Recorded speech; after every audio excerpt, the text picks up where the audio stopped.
നമസ്കാരം, ഈസി നേഴ്സിംഗിന്റെ പുതിയ വീഡിയോയിലേക്ക് എല്ലാവർക്കും സ്വാഗതം. നമ്മൾ ഇന്ന് ഡിസ്കസ് ചെയ്യുന്ന heart block, first degree heart block.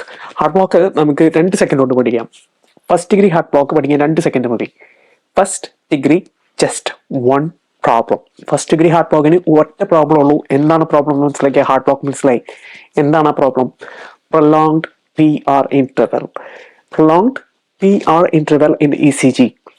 ECGയിൽ prolonged ആയിട്ടുള്ള PR interval which is greater than 0.20 second. അത്രേ ഉള്ളൂ first degree heart block. Heart block നിങ്ങൾ പഠിച്ചു കഴിഞ്ഞു. എന്താണ് ECGയിൽ പ്രൊലോങ്ഡ് PR interval വരാൻ കാരണം? എന്താണ് ഈ ബ്ലോക്ക് കൊണ്ട് ഉദ്ദേശിക്കുന്നത്? നമ്മുടെ ഹാർട്ട് കോൺട്രാക്ട് ചെയ്യാനും ഡയലേറ്റ് ചെയ്യാനും സഹായിക്കുന്നത് എന്താണ്? ഹാർട്ടിലുള്ള ഇലക്ട്രിക്കൽ ആക്ടിവിറ്റി. ഈ ഇലക്ട്രിക്കൽ ആക്ടിവിറ്റിയാണ് എന്ത് ചെയ്യുന്നത്? ECGയിൽ റെക്കോർഡ് ചെയ്യുന്നത്. കോൺട്രാക്ട് ചെയ്യുമ്പോഴും ഡയലേറ്റ് ചെയ്യുമ്പോഴും ഈ വേവ്സ് ഒക്കെ റെക്കോർഡ് ചെയ്യുന്നത് ഈ ഹാർട്ടിന്റെ കൺട്രാക്ഷൻ ഡയലേഷൻ അല്ലായിട്ട് റെക്കോർഡ് ചെയ്യുന്നത്. അപ്പം ഹാർട്ടിന്റെ ഇലക്ട്രിക്കൽ ആക്ടിവിറ്റി കൺട്രോൾ ചെയ്യുന്ന മെക്കാനിസം എങ്ങനെയാണ്? നമ്മുടെ ഹാർട്ടിന് sino atrial node, SI node, atrio ventricular node, AV node, ഈ 2 നോഡുകളുമാണ് എന്ത് ചെയ്യുന്നത്? ഇലക്ട്രിക്കൽ ആക്ടിവിറ്റി പാസ് ചെയ്തിട്ട് ഹാർട്ടിനെ കൺട്രാക്ട് ചെയ്യാനും ഡയലേറ്റ് ചെയ്യാനും ഹെൽപ്പ് ചെയ്യുന്നത്. അപ്പം ഈ ബ്ലോക്ക് ഉണ്ടാകുമ്പോൾ എന്ത് സംഭവിക്കുന്നു? There is a delay in this electrical activity. ഈ ഇലക്ട്രിക്കൽ ആക്ടിവിറ്റിയിൽ ഡിലേ ഉണ്ടായി കഴിഞ്ഞാൽ എന്ത് സംഭവിക്കും? ഹാർട്ടിന്റെ കൺട്രാക്ഷനും ഡയലേഷനും ഡിലേ വരും. കൺട്രാക്ഷനും ഡയലേഷനും ഡിലേ വന്നു കഴിഞ്ഞാൽ എന്ത് സംഭവിക്കും? കാർഡിയാക് ഔട്ട്പുട്ടിനെ അത് എഫക്ട് ചെയ്യും. അങ്ങനെ ഹാർട്ട് റേറ്റിനെയും ബ്ലഡ് പ്രഷറിനെയൊക്കെ ബാധിക്കാനായിട്ടുള്ള സാധ്യത വരുന്നു അല്ലേ. First degree heart block is very harmless.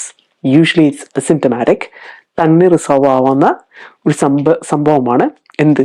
First degree heart block. സാധാരണ നമ്മൾ അതിനകത്ത് ഒന്നും ചെയ്യാറൊന്നുമില്ല. ചിലപ്പം ഈ ആൽഫ ബ്ലോക്ക്, ബീറ്റ ബ്ലോക്ക്, അവരുടെ കാർഡിയക് മെഡിസിനെ ഡോക്ടർ ഒന്ന് റീഅസസ് ചെയ്തിട്ട് അതൊന്ന് ചിലപ്പോൾ അഡ്ജസ്റ്റ് ചെയ്ത് വിടായിരിക്കും. തന്നെ റിസോൾവ് ആവുന്ന ഒരു ഹാംലെസ് ആയിട്ടുള്ള ഒരു ഹാർട്ട് ബ്ലോക്ക് ആണ് എന്ത് heart block? First degree heart block. Second degree, third degree heart block വേറെ വരുന്നുണ്ട്. നമുക്ക് അതിന് അടുത്ത വീഡിയോയിൽ കാണാം. ഫസ്റ്റ് ഡിഗ്രി ഹാർട്ട് ബ്ലോക്കിന്റെ പ്രൊലോങ് PR ഇന്റർവെൽ ഉള്ള ഒരു ECG ആണ് നിങ്ങളിപ്പോൾ കാണിക്കാൻ പോകുന്നത്. PR interval greater than 0.20 second ആയിരിക്കും. അതാണ് എന്ത്? First degree heart block. ഒറ്റ പ്രോബ്ലം ഉള്ളൂ, പ്രൊലോങ്ഡ് PR ഇന്റർവെൽ. എക്സാമിന് നിങ്ങൾ അത് മാത്രം എഴുതി വെച്ച് കഴിഞ്ഞാൽ തന്നെ ഫസ്റ്റ് ഡിഗ്രി ഹാർട്ട് ബ്ലോക്കിന് full മാർക്കായി. Prolonged interval greater than 0.20 second. First degree heart block. അടുത്ത വീഡിയോയിൽ കാണാം.